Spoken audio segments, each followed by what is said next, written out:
It's a city where some people live in the lap of luxury, while others call metal cages home. Hong Kong is a paradise for those rich, and it's a hell for those poor, they say this. Hong Kong's richest earn 81 times more than its poorest residents, according to median figures released in a report by the charity Oxfam. That's 130,000 Hong Kong dollars, or roughly 16,560 US dollars per month for people on the wealthiest end of the scale, but a mere 1,600 Hong Kong dollars, or 203 US dollars for the poorest. And the problem is worsening. Hong Kong's wealth gap had more than doubled by the first quarter of 2024 compared to data from 5 years earlier. Income inequality is a major challenge for many cities around the world, but in Hong Kong, the disparity has reached staggering levels. While more than 1 million of Hong Kong's 7.5 million residents live at or below the poverty line, a mere 50 people own 10% of the city's total wealth. You know, it's not a little bit unequal, it is just ridiculously unequal. How did Hong Kong's wealth gap grow so large? Hong Kong probably is one of the most unequal society in the world, and then the compared to the seconds, maybe Hong Kong is still way far ahead of the second. Look at top 0.001% of the people, like how much wealth do they own out of the whole economy, the whole society.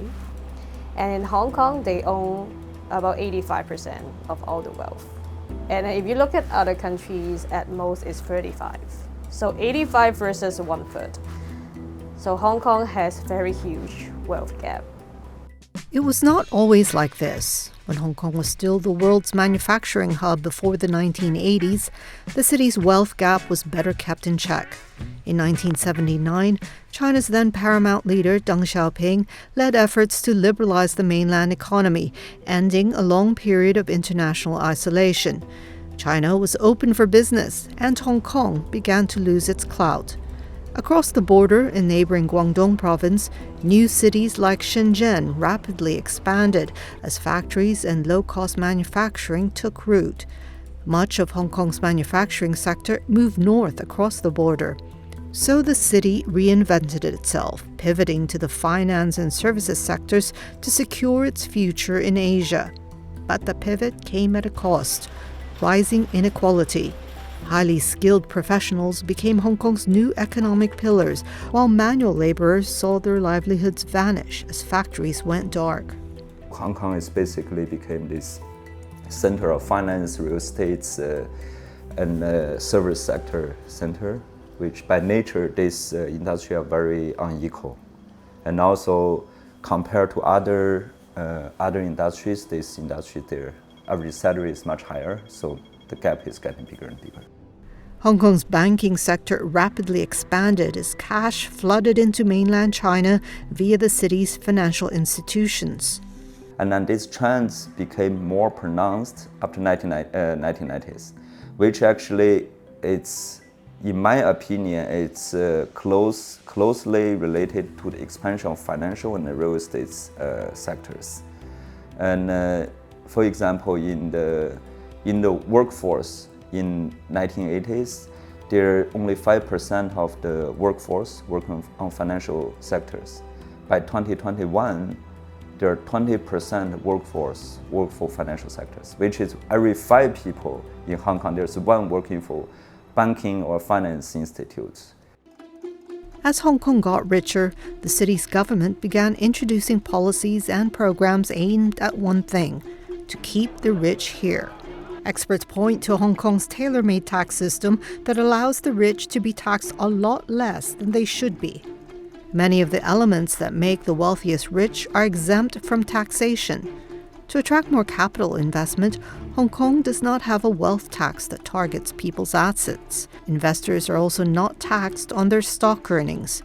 In 2006, the city abolished inheritance taxes, and today its corporate profits taxes are among the world's lowest. All of these things benefit who? it's very clear, and it's benefit the people who have capitals, who can invest. And then with the real estate's expansion, the financial sector expansion, and then all of this money they invest in this financial sector or real estate sector, and they just benefit from the growth of the whole economy, and without paying any tax to the whole society. As the city rolled out the red carpet for the rich, it became one of the world's most prosperous cities, with a per capita GDP 5 times that of Beijing.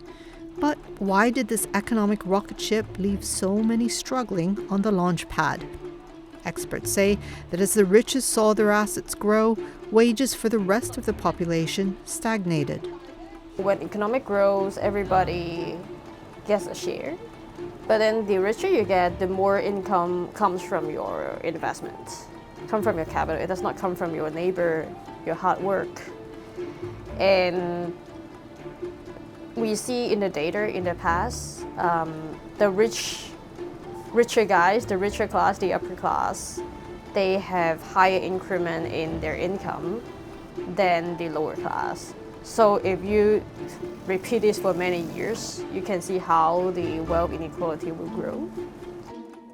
And as their wealth grew, Hong Kong's elite exerted more influence on policy making.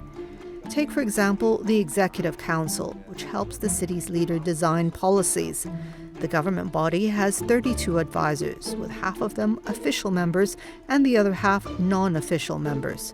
Of the 16 non-official seats on the council, 4 are filled by people representing the business and finance sectors.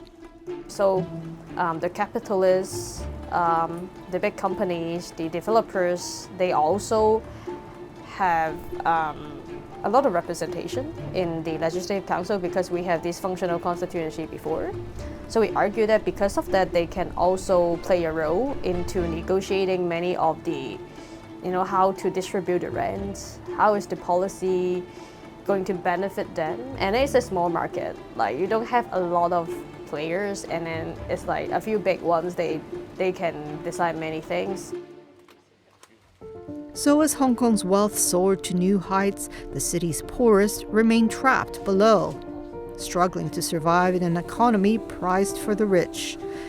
As a street cleaner, Lai Kim Ping earns 13,700 Hong Kong dollars a month. Her salary is less than half of the median monthly income of 30,000 Hong Kong dollars for the labor force in Hong Kong. Yet, according to government standards, Lai earns too much to be classified as working poor. So, despite being employed, she remains stuck near the poverty line. In 2020, the line for a 2-person household was 9,500 Hong Kong dollars. Lai said that after paying rent, transport, and food bills for her daughter and herself, little or no money is left. 又要生存啦，係嘛？香港你話樣都好貴嘅，喺度一定要做翻啲嘢先，係辛苦。普遍人咧就係、我有講過啦，你呢度咧一般嘅人真係指一般咯，低層人咯，工人啊就係似我哋啲咁咧就係活到老做到老㗎啦，真係嘅，因為你冇辦法啊嘛，係嘛？ Living cost in Hong Kong is very high. Our rent is very high. Our food is very high. Transportation is very high. So it's very hard for them to survive. We can see actually many of them, they're very hardworking. Majority of them, they are hardworking. And they work 12 hours, they're in town, anytime they go to work. But we can see some of them actually, they have mental health problems. For those, they are not working or not full-time, or they have long-term disease. Hong Kong's leader John Lee has said poverty alleviation is a priority of his administration. The city government has set up several task forces to address housing issues. So people actually get more benefits. Then other benefits such as housing, because those who need to be helped, they need public housing. So there are more public housing produced. The waiting time has been reduced from the top, which is 6.1 years, to 5.3 years. But social workers say much more needs to be done. Now it's getting better, but doesn't mean they are enough. Some of them, even the government, they provide some resources, they don't know how to use it. They don't know how to search for the ability.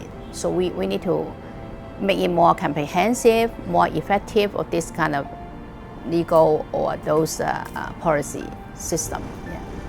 Hong Kong built one of the world's greatest wealth engines, but as the skyscrapers grew higher, the floor continued to drop for the more than 1 million people below. They include Hong Kongers like Lai, who says she can only do her best to hold on. 我62歲㗎啦，21年11月份入職第一份工作就從事工嘅，苦中處樂咯，人生就係咁噶啦。